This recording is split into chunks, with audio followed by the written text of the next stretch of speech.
Alright guys, welcome to another video. In this video, I'm going to show you how to add ChatGPT search to Google Chrome, guys. Just like this. So basically, you search for anything, and Search GPT will actually start working on your Google search as well, okay? So this is how you do it. You just come to your, search bar and type search GPT extension, okay? Search for search GPT extension. Click on the first link here, search GPT, ChatGPT for Chrome, or you can come here and add it as well. So this is the original one. You can see there's a 2 million users using this.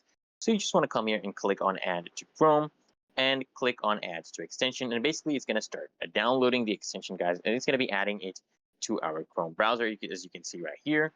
Okay, here we go, guys. It is adding it to Chrome. And once it has done adding to Chrome, I'll actually use it and show you guys, okay?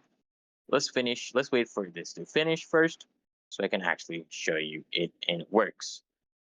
Right, it is adding to Chrome. All right, guys, it has now added to Chrome. All right, so now what we need to do is here, it showed up as an extension.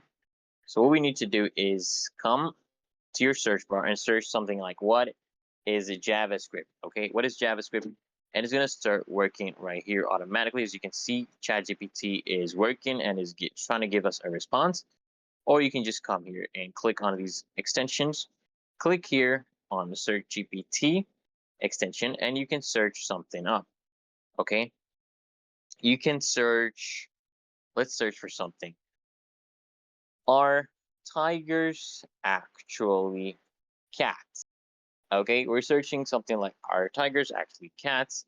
Let's search this up and let's wait for a response. And now ChatGPT is giving us a response. So yeah, it's saying yes, tigers are indeed cats, and tigers are in Latin and they're called Panthera tigris. So they belong. So this is literally that easy and simple, guys. It's gonna keep giving you more information. So if this video helps, guys, make sure you hit that like button, comment down below if you're still having trouble, and I'll help you out in the comments below as well, guys. Until next time, guys, make sure you subscribe to the channel so we can actually see you.